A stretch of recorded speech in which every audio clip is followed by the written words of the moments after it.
साथियों, इतना तो आप जानते ही हैं कि आज के समय में सरकारी नौकरी पाना कितना मुश्किल है। लेकिन हाँ, अगर सरकारी नौकरी मिल जाए तो अक्सर आपने लोगों को यही कहते सुना होगा कि सरकारी नौकरी वालों की लाइफ बहुत अच्छी होती है और लाइफ पूरी तरह से सेट हो जाती है। देखा जाए तो ये बात कुछ हद तक सही है, क्योंकि कई सरकारी नौकरियों में रिटायरमेंट के बाद एक अच्छी खासी रकम मिलती है और ये रकम उनकी जिंदगी की सबसे बड़ी पूंजी होती है। फिर व्यक्ति अपनी इच्छा के हिसाब से उन पैसों का इस्तेमाल करता है। कोई जमीन खरीदता है, कोई गाड़ी खरीदता है, कोई प्लॉट में इन्वेस्ट करता है, तो कोई अपने बच्चों के भविष्य के लिए बचा कर रखता है। और बिल्कुल इसी तरह गुजरात में रहने वाले एक शिक्षक ने भी यही सोचा था। अक्टूबर 2025 को गुजरात के बोटाद जिले के रहने वाले 59 साल के एक टीचर रिटायर हुए।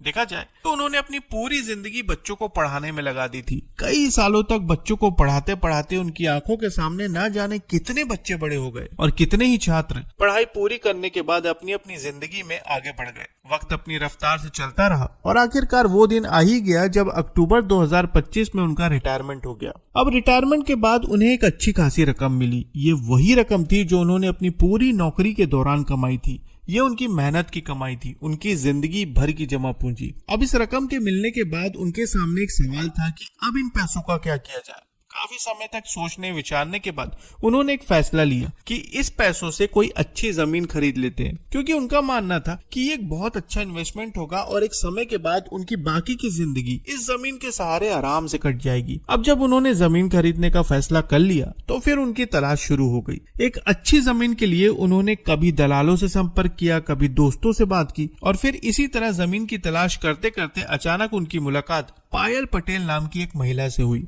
लेकिन ऐसा नहीं था कि पायल पटेल से वो पहली बार मिल रहे थे। असल में दोनों की मुलाकात करीब 1 साल पहले ही हो चुकी थी। हुआ ये था कि गुजरात के बोटाद में एक स्कूल कार्यक्रम आयोजित किया गया था और उसी कार्यक्रम के दौरान पायल पटेल वहाँ आई हुई थी। वहीं दोनों पहली बार मिले थे। बातों बातों में उस वक्त पायल ने बताया था कि वो जमीन के कारोबार से जुड़ी हुई है। अब इस पहली मुलाकात के बाद दोनों के बीच कभी कभार बातचीत भी हो जाती थी और अब जब टीचर रिटायर हो चुके थे और जमीन खरीदने की बात कर रहे थे तो बातों बातों में शिक्षक ने पायल से इस बात का भी जिक्र कर दिया कि वो एक अच्छी जमीन की तलाश कर रहे हैं। अब इस बात को सुनकर पायल के चेहरे पर एक अलग ही मुस्कान आ गई और उसने तुरंत कहा कि यही तो मेरा काम है।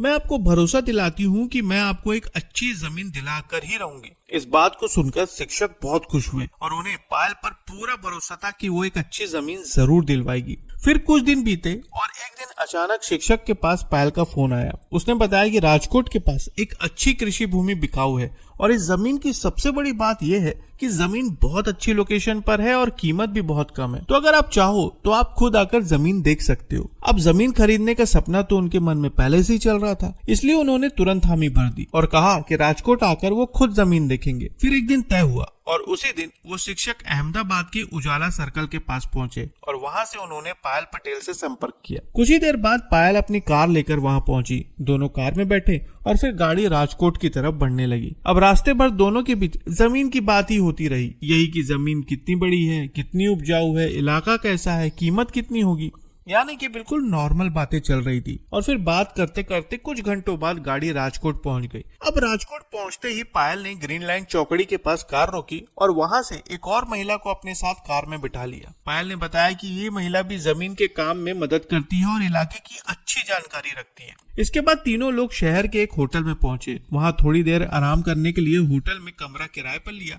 और फिर तीनों उस कमरे में चले गए। लेकिन कमरे में पहुंचने के बाद पायल अचानक अपना फोन पकड़कर बाहर जाने लगी और उस वक्त उसने टीचर से कहा कि मैं एक बार जमीन मालिक से बात कर लेती हूँ ताकि मीटिंग फिक्स हो सके। इतना कहकर वो कमरे से बाहर निकल गई। अब उस कमरे में शिक्षक और वो दूसरी महिला मौजूद थे। शुरुआत में तो सब कुछ नॉर्मल था, लेकिन कुछ ही मिनटों में अचानक कमरे का माहौल पूरी तरह से बदल गया। कमरे में जो महिला मौजूद थी उसने अचानक अपने कपड़े हटाने शुरू कर दिए और ये सब देखकर शिक्षक बुरी तरह से डर गया। उसे समझ में नहीं आ रहा था कि अचानक महिला ये सब क्यों कर रही है। हालांकि उन्होंने इसका विरोध भी किया, लेकिन तभी अचानक शिक्षक को एक और झटका लगा। कमरे का दरवाजा अचानक खुला और एक तीसरी महिला कमरे के अंदर दाखिल हो गई। टीचर को कुछ भी समझ में नहीं आ रहा था कि आखिर हो क्या रहा है। वो पूरी तरह से कंफ्यूज थे, लेकिन इससे पहले कि वो कुछ सोच पाते समझ पाते, उन दोनों महिलाओं ने मिलकर शिक्षक पर दबाव बनाना शुरू कर दिया। उन्होंने उनसे कहा कि अगर तुमने हमारी बात नहीं मानी तो तुम पर दुष्कर्म का केस लगवा दिया जाएगा। अब एक तरफ अनजान शहर, दूसरी तरफ 2 महिलाएं और तीसरी तरफ इतनी बड़ी धमकी। शिक्षक बुरी तरह से डर चुके थे और इसी दबाव में आकर उन्होंने महिलाओं के कहे अनुसार उनके साथ संबंध बनाए। लेकिन जब ये सब कुछ हो रहा था तब बकायदा उनका वीडियो रिकॉर्ड किया जा रहा था। कुछ देर बाद जब सब कुछ खत्म हो गया